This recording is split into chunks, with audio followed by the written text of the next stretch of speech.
नमस्कार प्यारे विद्यार्थियों। मैं डॉक्टर के सिंह। तो आज हम शुरू करने वाले हैं जेनेटिक्स का एक सबसे इम्पोर्टेंट टॉपिक, जो कि हमारी जेनेटिक्स का बेस होता है। ठीक है। तो अपने टॉपिक का नाम है गुणसूत्र। तो गुणसूत्र क्या होते हैं, ठीक है, किस तरह से इनकी संरचना होती है, उसके बारे में हम बात करेंगे। ठीक है। तो शुरुआत करते हैं कि सबसे पहले जो गुणसूत्र थे, ठीक है, इनके खोजकर्ता कौन थे, किसने इसके बारे में बताया था, किसने इनकी खोज की थी। तो जो गुणसूत्र हैं उसके जो खोजकर्ता थे वो कौन थे? Straws burger. स्ट्रॉस बर्गर ने गुणसूत्रों की खोज की थी। तो बेसिकली हम देखें जो गुणसूत्र हैं वो है क्या चीज। ये एक आनुवांशिक पदार्थ है। ठीक है। जो किसी भी सजीव के एक पीढ़ी से दूसरी पीढ़ी में जो लक्षण जाते हैं उसके लिए कौन जिम्मेदार होता है? गुणसूत्र जिम्मेदार होते हैं। ठीक है। तो गुणसूत्रों की खोज किसने की थी? स्ट्रॉस बर्गर ने की थी। अब ये जो गुणसूत्र थे, इनको जो क्रोमोसोम नाम दिया गया, जो क्रोमोसोम शब्द दिया सबसे पहले, वो दिया था वाल्डेयर ने। ठीक है। और क्रोमेटिन जो शब्द है, आगे इन सभी के बारे में बात करेंगे। क्रोमोसोम गुणसूत्र को ही कह रहे हैं, क्रोमेटिन क्या चीज है। ठीक है। तो क्रोमेटिन जो शब्द शब्द है, ये किसने दिया? फ्लेमिंग ने यूज किया क्रोमेटिन शब्द। ठीक। अब इसके बाद एक सिद्धांत दिया गया, गुणसूत्रीय सिद्धांत, वंशागति का गुणसूत्रीय सिद्धांत। ठीक है। इसके कुछ नियम थे, उनके बारे में बाद में बात करेंगे। तो अभी हमें केवल इतना याद रखना है कि जो गुण वंशागति का गुणसूत्रीय सिद्धांत जो दिया था, वो किसने दिया था? सक्टन और बोवेरी ने दिया। किसने दिया? सक्टन और बोवेरी ने। वंशागति का गुणसूत्रीय सिद्धांत किसने दिया? सक्टन और बोवेरी ने दिया था। ठीक है। और जो क्रोमोसोम है, यानी जो गुणसूत्र हैं इनकी हम बात कर रहे हैं, इनका जो अध्ययन किया जाता है वो किस अवस्था में किया जाता है? मेटाफेज अवस्था में किया जाता है। कोश का विभाजन की मेटाफेज अवस्था में किया जाता है। हमें ये पता है कि जब हम कोश का विभाजन की बात करते हैं, कोश का विभाजन, तो इसकी मुख्य रूप से कितनी अवस्थाएं होती हैं? चार होती हैं। हम समसूत्री की बात कर रहे हैं अभी। प्रोफेज,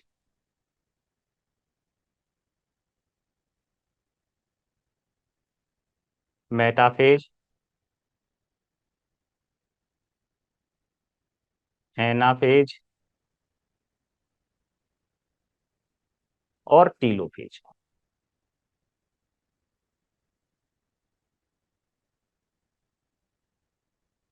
ठीक है। तो गुणसूत्रों का जो अध्ययन किया जाता है, ठीक है, वो कौन सी अवस्था में कर रहे हैं हम? मेटाफेज अवस्था में कर रहे हैं। ठीक है। लेकिन क्रोमोसोम की जो आकृति है, ठीक है, इसकी जो शेप है, वो क्या है, उसकी जो आकृति का अध्ययन करते हैं वो करते हैं हम एनाफेज अवस्था में। ठीक है। तो यहां पर किसका अध्ययन किया जाता है? क्रोमोसोम की आकृति का अध्ययन कौन सी अवस्था में कर रहे हैं हम? एनाफेज अवस्था में होते हैं। ठीक है।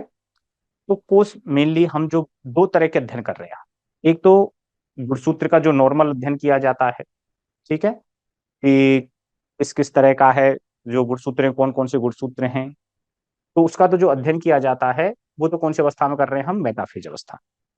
और जो उसकी विशिष्ट आकृति है उसका जो अध्ययन करते हैं वो करते हैं हम एनाफेज अवस्था में। ठीक। अब इसके बाद है कि प्रत्येक जाति के गुणसूत्रों की संख्या अलग होती है, उनकी शेप, साइज, आकार, आकृति क्या होती हैं? अलग अलग होती है। ठीक है। तो जाति विशेष के गुणसूत्रों की विशिष्ट बाह्य आकार की, यानी जो उसकी विशेषता है, उसके जैसे गुणसूत्र किसी दूसरे के नहीं है आकार आकृति में। तो जो गुणसूत्र हैं किसी जाति विशेष के, उनकी जो बाह्य आकार की है, विशिष्ट बाह्य आकार की है, उसका जो अध्ययन है वो क्या कहलाता है? कैरियोटाइप कहलाता है। ठीक है। क्या कहते हैं, गुणसूत्रों की जो विशिष्ट बाह्य आकृति का अध्ययन किसी जाति विशेष की, उसे कहा जाता है कैरियो। तो ये जो शब्द बना है कहां से बना है? कैरियो मीन्स केंद्रक के लिए यूज होता है मुख्यतः। ठीक है, जैसे हम बात करते हैं ना, केंद्रक का अध्ययन क्या कहलाता है? केंद्रक का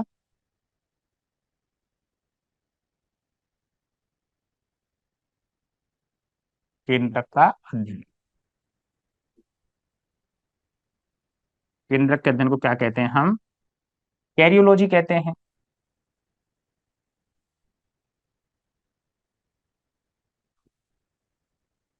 और कोशिका का अध्ययन क्या कहलाता है? साइटोलॉजी कहलाता है उसी प्रकार से। ठीक है, तो केंद्रक का अध्ययन क्या कह रहे हैं हम?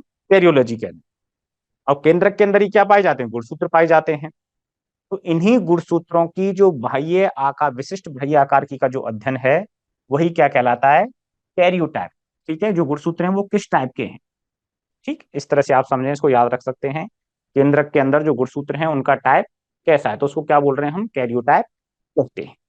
अब जो ये गुणसूत्र हैं, ठीक है, यानी जो कैरियोटाइप है, अलग अलग गुणसूत्र हैं भाई, कोई किसी साइज का है, किसी शेप का है। ठीक है, उनका जो आरेखीय प्रदर्शन है, यानी मान लो कि गुणसूत्र हैं, किसी का साइज बड़ा है, किसी का छोटा है, किसी का और बड़ा हो गया, किसी का बिल्कुल छोटा रह गया। ठीक है, अब इनका आरेखीय प्रदर्शन है। भाई हमने इस तरह से व्यवस्थित किया कि नंबर 1, नंबर 2, नंबर 3, इस तरह से कोई भी गुणसूत्र हैं किसी भी जीव के, अब उनको एक रेखीय क्रम में हमने जमा दिया। भैया ये पहले नंबर का गुणसूत्र है, ये दूसरे नंबर का हो गया, बोल दिया हमने ये तीसरे नंबर का है, और इसको बोल दिया हमने भाई ये चौथे नंबर का है। तो इनका क्या है? सीक्वेंस है, क्रमवार, आरेखीय प्रदर्शन, क्रमवार हमने लाइन में लगा दिया भैया। और इनकी शेप, साइज, आकार, आकृति इस तरह की है। ठीक है, जो भी जिसको हम बोल रहे हैं विशिष्ट बाह्य आकार की, जिसको हम क्या बोल रहे हैं? कैरियोटाइप कह रहे हैं। तो जो हमने अध्ययन किया गुणसूत्रों का, ठीक है, तो अब उसी का हमने क्या कर दिया? आरेखीय प्रदर्शन। ठीक, आरेख के रूप में, चित्र के रूप में हमने उसको दर्शा दिया। उसी को हम बोलते हैं इडियोग्राम। गुणसूत्रों का आरेखीय प्रदर्शन क्या कहलाता है? इडियोग्राम कहलाता है। ठीक है, तो देखो यहां पर हमने क्या बात की कि जो गुणसूत्र है, उसकी जो खोजकर्ता थे, शुरुआत में जो खोज की वो किसने की? स्ट्रोसबर्गर ने की। और इनका जो क्रोमोसोम शब्द यूज किया गुणसूत्रों के लिए, वो किसने किया? वॉल्डेयर ने किया। और क्रोमेटिन शब्द का जो यूज किया सबसे पहले, वो फ्लेमिंग ने किया। और गुणसूत्रों का जो इनका गुणसूत्रीय सिद्धांत है, कौन सा? वंशागति का गुणसूत्रीय सिद्धांत, ठीक है, वो किसने दिया सबसे पहले? सटन और बॉवेरी ने दिया था। तो यहां से आने की संभावना रहती है कि वंशागति का गुणसूत्रीय सिद्धांत किन के द्वारा दिया गया या किसके द्वारा दिया? तो किसके द्वारा दिया गया? सटन और बॉवेरी के द्वारा दिया गया था। और क्रोमोसोम का जो अध्ययन किया जाता है वो मेटाफेज में किया जाता है, लेकिन इनकी आकृति का जो हम अध्ययन करते हैं, ठीक है, वो कौन सी अवस्था में करते हैं हम? एनाफेज में करते हैं। और जाति विशेष के कोई भी, जैसे गाय भैंस अलग हो गई, ठीक है, भेड़ बकरी हो गई, मनुष्य अलग हो गया, तो इसी तरह से अलग अलग प्रकार की क्या होती हैं? प्रजाति होती है। तो अब उनके जो गुणसूत्र हैं, ठीक है, उनकी विशिष्ट बाह्य आकार की का जो अध्ययन हम करते हैं, उसी को हम क्या बोलते हैं? कैरियोटाइप कहते हैं। ठीक, और कैरियोटाइप का आरेखीय प्रदर्शन, यानी जो भी उनके जितने भी गुणसूत्र हैं शरीर में, जैसे मनुष्य की बात करें तो कितने होते हैं? 23 जोड़ी होते हैं, 22+XY होते हैं। ठीक है, अब उनको यदि क्रमवार जमाया जाएगा, एक आरेख के रूप में प्रदर्शित किया जाएगा, तो वही आरेख क्या कहलाएगा? इडियोग्राम कहलाएगा। इसी तरह से हर प्रजाति का एक अलग अलग आरेखीय प्रदर्शन होता है, या ये कहें कि इडियोग्राम होता है। ठीक है, नेक्स्ट देखिए, अब जो गुणसूत्र हैं इनके हम प्रकार की बात करें कि कौन कौन से प्रकार के गुणसूत्र होते हैं। सामान्यतः जब हम डिवाइडेशन पढ़ते हैं तो दो प्रकार के गुणसूत्रों के बारे में पढ़ते हैं। पहला है कायिक गुणसूत्र और दूसरे होते हैं लिंग गुणसूत्र। कायिक गुणसूत्र को हम जानते हैं ऑटोसोम्स के नाम से, और जो लिंग गुणसूत्र हैं उनको हम जानते हैं हेटेरोसोम्स या एलोसोम्स के नाम से। अब बात करें तो कायिक गुणसूत्र किन्हें कहेंगे? जो शरीर के, या हम बोल दें किसी भी जीव के विभिन्न कायिक लक्षण, यानी शारीरिक लक्षण, विभिन्न कायिक लक्षणों को नियंत्रित करते हैं या उनके लक्षणों की वंशागति के लिए जिम्मेदार होते हैं। ठीक है। तो ऐसे गुणसूत्र जो किसी भी जीव के, ठीक है, जो उसका शरीर है उसके विभिन्न कायिक लक्षणों, शरीर से संबंधित लक्षणों, जैसे त्वचा का रंग हो गया, बाल हो गए, आंख हो गई, कान हो गए, तो तमाम तरह के जो अपने शारीरिक लक्षण हैं वो किस तरह के अगली पीढ़ी में, उनके जो बच्चों में लक्षण किस प्रकार के पहुंचेंगे, उनको कौन नियंत्रित करेगा, उन लक्षणों को ये कायिक गुणसूत्र नियंत्रित करते हैं। या ये कहें कि जो शरीर से संबंधित जितने भी लक्षणों का जो नियंत्रण करते हैं वो क्या कहलाते हैं, कायिक गुणसूत्र कहलाते हैं। और सादा सरल भाषा में बात करें, यानी किसी भी जीव में लिंग का जो निर्धारण करते हैं, ठीक है, या ये कहें कि लिंग निर्धारण करने के अलावा, ठीक है, कौन सा, यानी भाई जो बनने वाला जीव है वो नर है या मादा, इस चीज का जो निर्धारण करते हैं वो तो कहलाते हैं लिंग गुणसूत्र। अब इसके अलावा यानी लिंग निर्धारण के अलावा अन्य सभी कामों को करने वाले या अन्य सभी लक्षणों को नियंत्रित करने वाले जो गुणसूत्र हैं वो क्या कहलाते हैं, कायिक गुणसूत्र कहलाते हैं। अब यहीं पर लिंग गुणसूत्र जो जीव के लिंग यानी नर या मादा होने का निर्धारण करते हैं। ठीक है, जो पैदा होने वाला जीव है वो नर बनेगा या मादा, इसका जो निर्धारण करते हैं वो क्या कहलाते हैं, लिंग गुणसूत्र या एलोसोम्स या हेट्रोसोम्स कहलाते हैं। ठीक है, तो काय गुणसूत्र हो गए और लिंग गुणसूत्र हो गया। नेक्स्ट है कि जो लिंग गुणसूत्र हैं इनकी के बारे में सबसे पहले किसने बताया है, ये कहें कि इनकी खोज किसने की। तो इनकी जो सबसे पहले खोज की थी वो किसने की थी, मैकक्लंग ने की थी। ठीक है, किसने बताया इसके बारे में, मैकक्लंग ने बताया था। अब ये तो हो गई भाई, इसने बता दिया कि भाई इस तरह के कुछ विशेष प्रकार के गुणसूत्र पाए जाते हैं किसी भी जीव के शरीर में जो कि जीव के नर या मादा होने को निर्धारित करते हैं। ठीक है, कुछ इस प्रकार के विशेष गुणसूत्र हैं जीव के शरीर में जो किसका निर्धारण कर रहे हैं कि होने वाला जो जीव है या संतान है वो नर बनेगी या मादा। ठीक है, ये इसने बता दिया मैकलंग ने। अब इसको ये नहीं पता था कि भाई कौन कौन से गुणसूत्र हैं। ठीक है, तो ये चीज किसने बताई, यानी एक्स क्रोमोसोम के बारे में बताया था हैंकिंग ने, और वाई गुणसूत्र के बारे में बताया था एन स्टीवंस ने। ठीक है, कि भाई इस तरह के गुणसूत्र जो हैं जो लिंग का निर्धारण करते हैं, एक्स गुणसूत्र और वाई गुणसूत्र, उसमें एक्स गुणसूत्र के खोजकर्ता हैंकिंग हो गए और वाई क्रोमोसोम के जो खोजकर्ता थे वो कौन थे, एन स्टीवंस। ठीक, अब ये तो हो गया हमारे गुणसूत्रों के प्रकार कि भाई काय गुणसूत्र और लिंग गुणसूत्र और लिंग गुणसूत्र के प्रकार और इनके खोजकर्ता। अब गुणसूत्र की हम आकृति का अध्ययन करें। ठीक है, तो गुणसूत्र की आकृति में मुख्य रूप से कौन कौन से भाग होते हैं,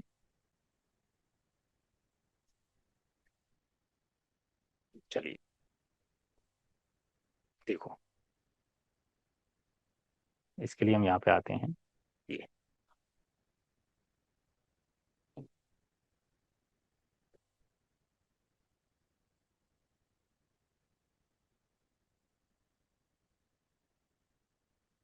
एक रफ डायग्राम बना रहे हैं हम।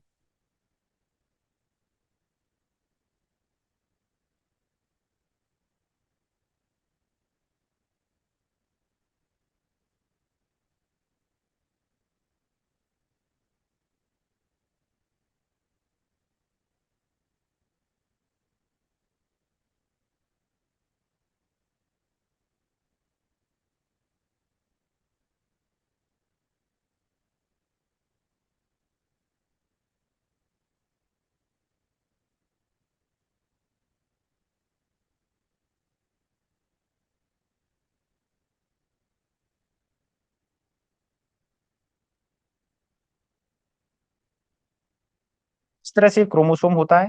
ठीक है, और इसके अंदर ये धागे नुमा संरचनाएं पाई जाती हैं।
देखिए, अब जो गुणसूत्र है इसका सबसे बाह्य आवरण जो है,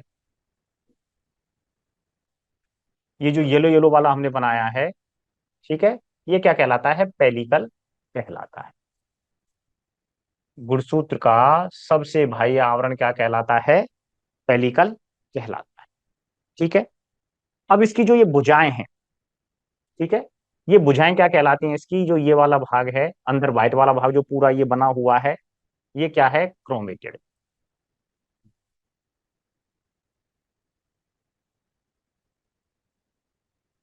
सबसे बाह्य जो आवरण है वो क्या कहला रहा है? पेलिकल कहलाता है। और जो इसकी ये दोनों भुजाएं, एक भुजा ये हो गई, एक भुजा ये हो गई, ये दोनों भुजाएं क्या कहलाती हैं? इसकी क्रोमेटेड कहलाती है। और इसके अंदर जो धागे समान संरचनाएं हैं, ठीक, ये जो पिंक कलर की हमने दिखा रखी हैं, ये धागे समान जो संरचनाएं दिखा रखी हैं, इनको हम क्या बोलेंगे? क्रोमोनेमा। क्रोमोनेमा। और इन्हीं को क्या कह देते हैं? क्रोमोनेमेटा। इन्हीं को क्या क्या कह दिया जाता है? क्रोमोनेमेटा या क्रोमोनिमेटा बोल दिया। ठीक है। तो पेलिकल हो गया, क्रोमेटेड हो गए, और क्रोमोनेमा हो गया। जहां पर ये दोनों क्रोमेटेड एक दूसरे से जुड़ी रहती हैं जिस संरचना के द्वारा, ये क्या कहलाता है? सेंट्रोमियर। ये संरचना कौन सी हो गई? सेंट्रोमियर हो गई। इन क्रोमोनेमा या क्रोमोनेमेटा के ऊपर, ठीक है, क्रोमोनेमा या क्रोमोनेमेटा के ऊपर दानेदार या मड़का में जो संरचनाएं होती हैं, दानेदार जो मोती जैसी संरचनाएं होती हैं, ये क्या कहलाती हैं? क्रोमोमियर कहलाती हैं। इनको हम क्या बोलते हैं? दाने समान संरचनाओं को क्रोमेमियर। क्रोमोमियर। ठीक है। तो ये तो हो गए गुणसूत्र के भाग। एक इसमें तरल भरा रहता है गुणसूत्र के अंदर ही कुछ मात्रा में,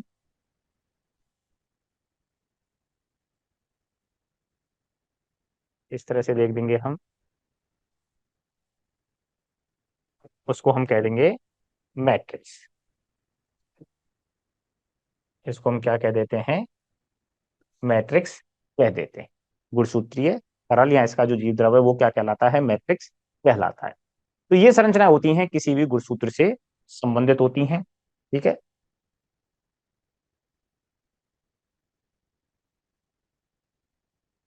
तो इसको हम इस तरह से देखें थोड़ा सा,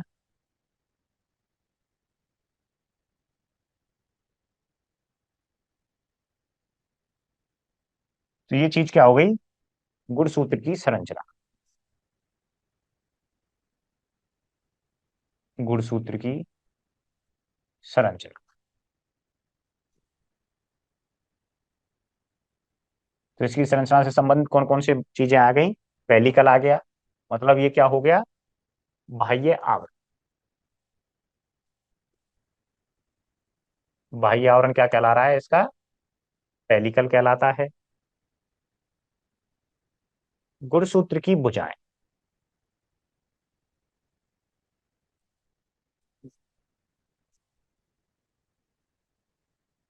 ठीक है, ये क्या कहलाती हैं? क्रोमेटेड कहलाती हैं। और भागेनुमा भाग,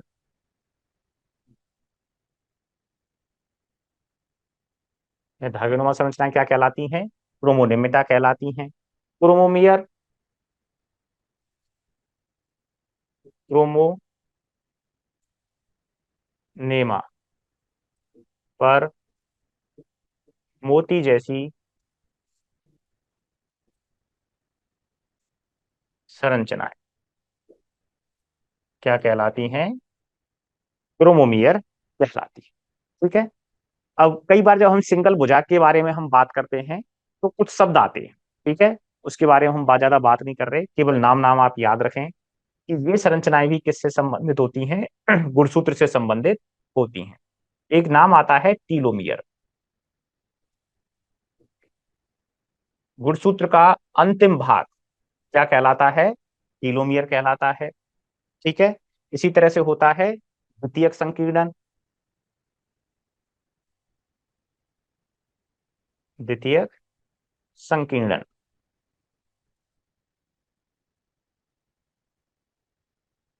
जिसको हम बोल देते हैं सेकेंडरी कंस्ट्रक्शन।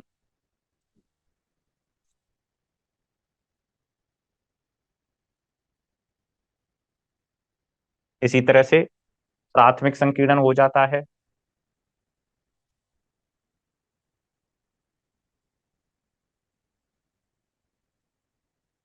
एक इसी में शब्द आता है उसी तरह से,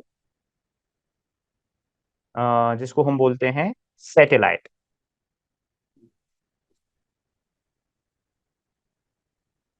तो ये जो भाग हैं ये भी किससे संबंधित होते हैं? गुणसूत्र से संबंधित होते हैं। ठीक है। तो ये तो बात हो गई गुणसूत्र की संरचना। अब देखो, यदि हम सिंगल गुणसूत्र की बात करते हैं इसकी क्रोमेटिड की, तो इस तरह से भाग होते उसके। ठीक है। बीच में ये सेंट्रोमियर आ जाता है और फिर ये इसकी दूसरी भुजाएं होती। ठीक है। इस तरह से होता है नॉर्मली। ठीक। और इसके अंदर ये वाले जो भाग हैं ये क्या हो जाते हैं? इसकी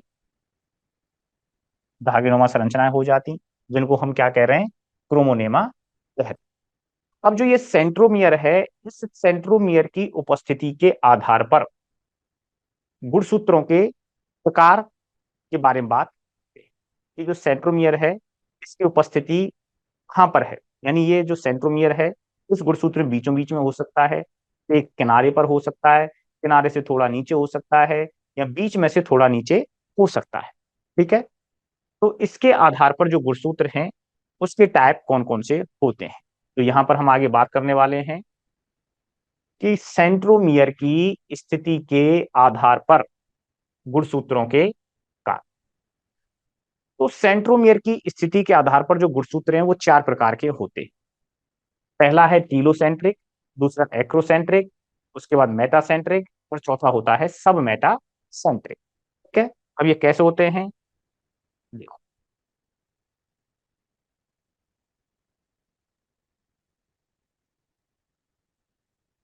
चलिए।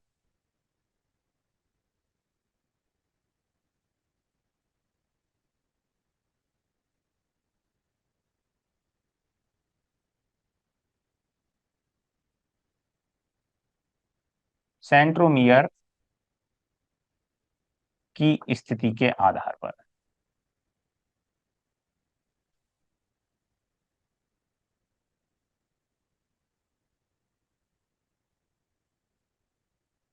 ठीक है। गुणसूत्रों के प्रकार की बात करें हम, तो सबसे पहले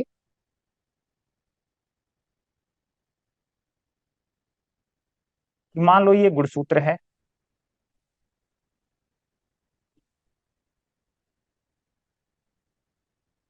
और जो गुणसूत्र में सेंट्रोमियर है वो कहां पर है? बीचों बीच में। ठीक है। एक स्थिति तो ये हो सकती है। दूसरा है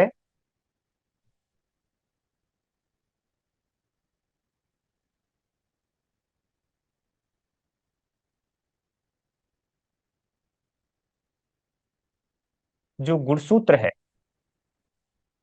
उसमें जो सेंट्रोमियर है वो मध्य से थोड़ा सा, या तो ऊपर की तरफ बात करें हम, या हम कहें नीचे की तरफ।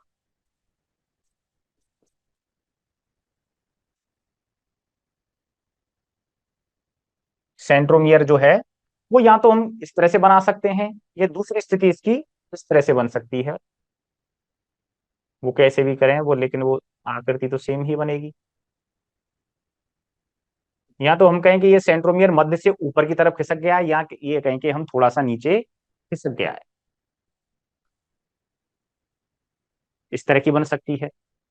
तीसरा है कि जो गुणसूत्र है उसमें सेंट्रोमियर बिल्कुल किनारे पर पहुंच गया है। वहां पहुंच गया है, बिल्कुल किनारे पर पहुंच गया। जो क्रोमोसोम है उसमें जो सेंट्रोमियर है वो कहाँ है? बिल्कुल किनारे पर। और दूसरा है, लास्ट चौथी स्थिति जो बनती है, कि जो क्रोमोसोम में,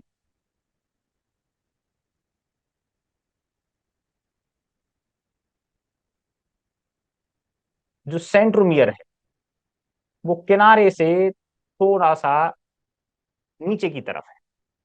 ठीक है, तो इस तरह से चार स्थिति बनती है। यदि क्रोमोसोम, इनके सेंट्रोमियर और बना देते हैं, ये वाला भाग कौन सा हो गया इसका, सेंट्रोमियर। इस तरह से यहां पर ये क्या हो गया, ये सेंट्रोमियर हो गया, यहां पर ये सेंट्रोमियर।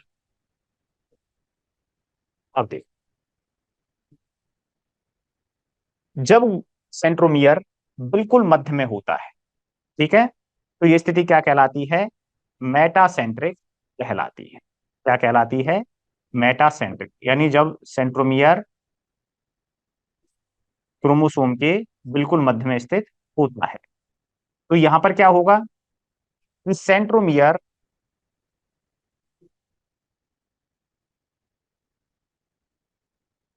गुणसूत्र को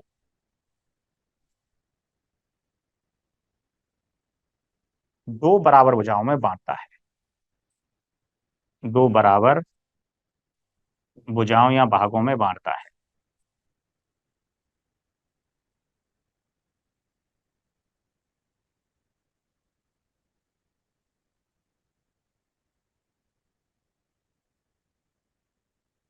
ठीक है, पहली चीज तो ये हो गई कौन किसमें, मेटासेंट्रिक में। दूसरा है, अब मेटा से यानी बीच वाले भाग से या तो थोड़ा सा ऊपर की तरफ शिफ्ट हो गया सेंट्रोमियर, या थोड़ा सा नीचे की तरफ हो गया, तो ये क्या कहलाएगा, सब मेटासेंट्रिक। मेटासेंट्रिक नहीं होकर के क्या हो गया, सब, यानी थोड़ा सा ऊपर या नीचे। यदि बीचों बीच में होता तो मेटासेंट्रिक कहलाता, लेकिन जो मध्य वाली स्थिति है उससे या तो ऊपर है या नीचे है, यानी थोड़ा सा एक साइड में ये होता है, तो ये स्थिति क्या कहलाती है, सब मेटासेंट्रिक कहलाती है। ठीक है, तो इसमें दोनों भुजाएं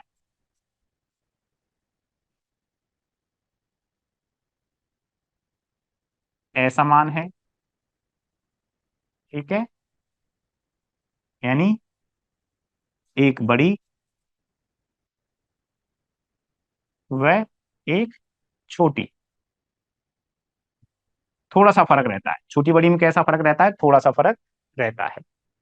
तीसरा भाग है, जो तीसरा प्रकार है, उसमें बिल्कुल एक साइड में चला गया सेंट्रोमियर, इसको क्या बोलते हैं हम, एक्रोसेंट्रिक स्थिति बोलते हैं। सॉरी, इसको बोलेंगे हम टीलोसेंट्रिक, यानी एक तरफ टेल पर चला गया, एक सिरे पर चला गया, इसको क्या कहेंगे हम, टीलोसेंट्रिक। कौन सी स्थिति बोलेंगे हम इसको, टीलोसेंट्रिक। अब इसमें क्या दिखाई दे रहा है हमें, क्या दूसरी वजह कहीं दिखाई दे रही है हमें, नहीं दिखाई दे रही, यानी एक भुजा एक ही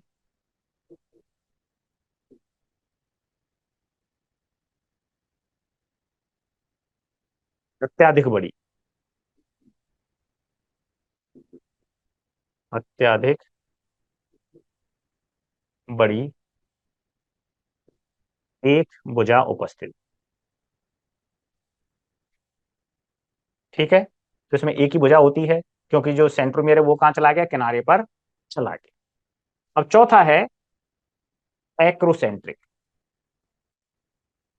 एक्रोसेंट्रिक में क्या होगा कि यहां पर जो सेंट्रोमियर है वो बिल्कुल टेल वाले भाग से, यानी बिल्कुल किनारे वाले भाग से थोड़ा सा नीचे आ गया है, यानी एक तरफ आ गया है, तो इसमें क्या होगा, एक भुजा अत्यधिक बड़ी, एक भुजा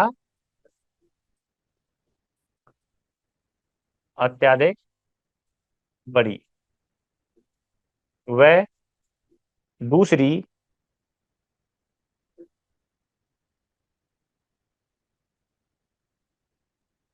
दूसरी भुजा अत्यधिक छोटी होती है।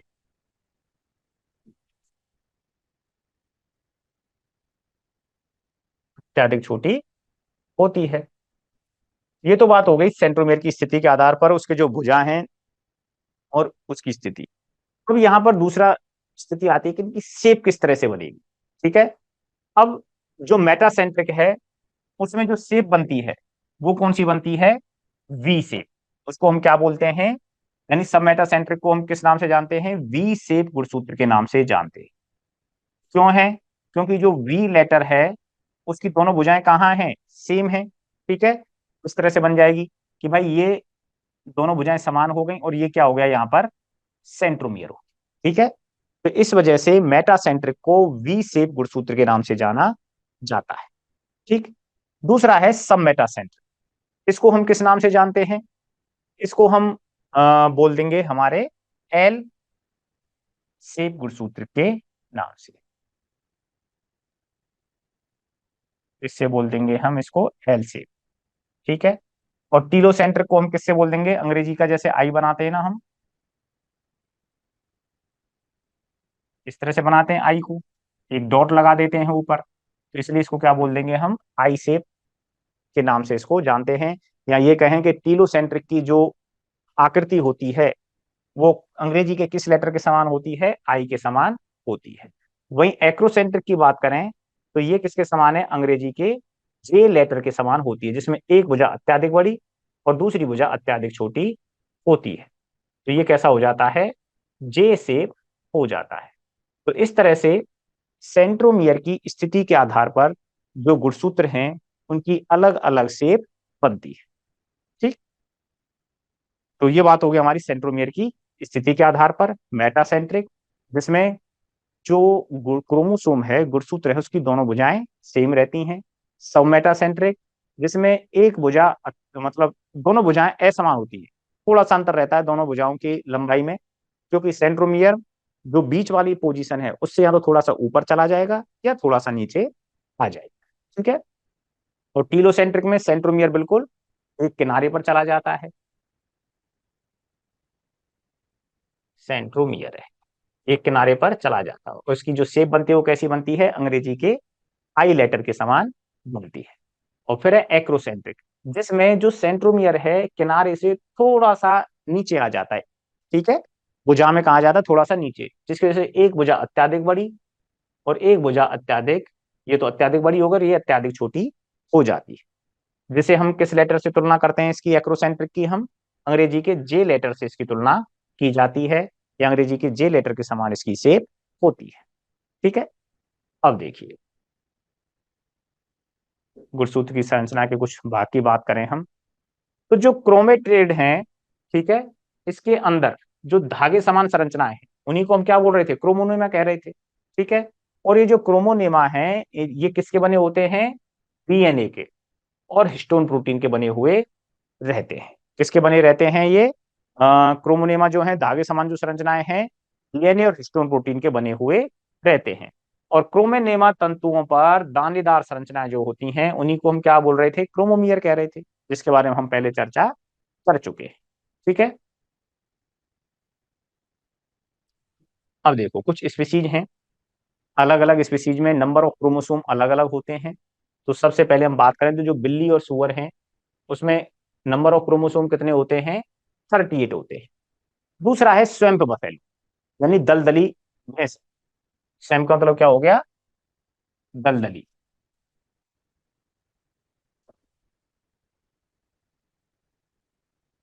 तो दलदली जो भैंसें होती हैं, ठीक है, इनमें कितने होते हैं नंबर ऑफ क्रोमोसोम? 48 होते हैं।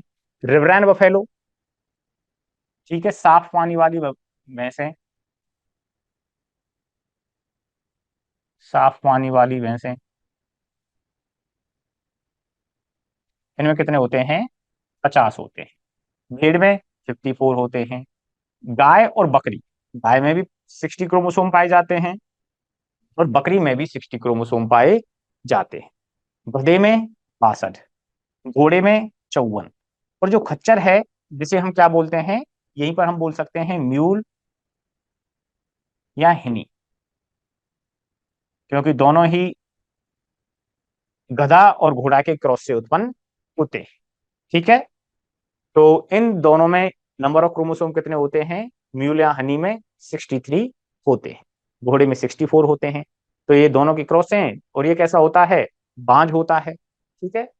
अब इनमें जो क्रोमोसोम है इन दोनों के बीच के हो जाते हैं। ऊंट में 74 होते हैं, कुत्ता और मुर्गा दोनों में नंबर ऑफ क्रोमोसोम कितने पाए जाते हैं? 78 पाए जाते हैं। ठीक है। तो ये तो बात होगी अपनी किससे संबंधित? नंबर ऑफ क्रोमोसोम से।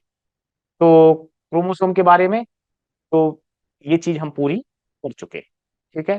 क्रोमोसोम क्या होते हैं, कौन सी अवस्था में इनका अध्ययन करते हैं हम, ठीक है, इनका आरेखीय प्रदर्शन, कैरियोटाइप, वो सॉरी मतलब इनका जो विशिष्ट प्रजाति का जो उनका जो अध्ययन है वो क्या कहलाता है, कैरियोटाइप कहलाता है। और इस कैरियोटाइप का आरेखीय प्रदर्शन क्या कहलाता है, इडियोग्राम कहलाता है।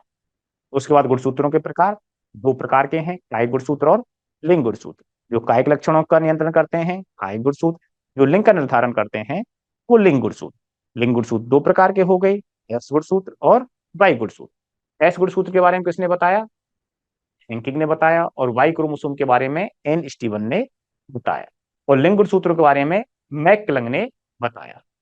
यदि हम गुणसूत्र के भागों की बात करें, उसकी स्ट्रक्चर की बात करें, तो पेलिकल, ठीक है, सबसे बाह्य आवरण, क्रोमेटेड, उसकी जो भुजा, क्रोमोनेमा या क्रोमोनेमेटा, उसके अंदर जो धागेदार संरचनाएं होती हैं वो क्रोमोनेमा कहलाती हैं। जहां पर ये दोनों भुजाएं जुड़ती हैं, क्रोमेटेड जुड़ती हैं, वो भाग क्या कहलाता है, सेंट्रोमियर कहलाता है। और क्रोमोनेमा में दानेदार संरचनाएं क्या कहलाती हैं, क्रोमोमियर कहलाती हैं। गुणसूत्र की द्रव जो होता है वो क्या कहलाता है, मैट्रिक्स कहलाता है। ठीक है। सेंट्रोमियर की स्थिति के आधार पर चार प्रकार के होते हैं ये। मेटासेंट्रिक, क्रोमोस जब सेंट्रोमियर बिल्कुल बीचों बीच में होता है। सब मेटासेंट्रिक, जब सेंट्रोमियर मध्य से थोड़ा सा ऊपर या नीचे होता है। टीलोसेंट्रिक, जब सेंट्रोमियर बिल्कुल किनारे पर पहुंच जाता है, टीलो मीन्स टेल, ठीक है, तो किनारे पर पहुंच गया। और एक्रोसेंट्रिक, जब बिल्कुल किनारे से थोड़ा सा एक तरफ होता है, बिल्कुल किनारे पर नहीं रहेगा, तो कहाँ रहेगा, थोड़ा सा एक तरफ रहेगा, तो उस स्थिति को हम क्या बोलते हैं, एक्रोसेंट्रिक कहते हैं। तो इस तरह से गुणसूत्र के बारे में हमारी बात यहीं समाप्त होती है। ठीक है, तो आज के लिए इतना ही। Okay, thank you.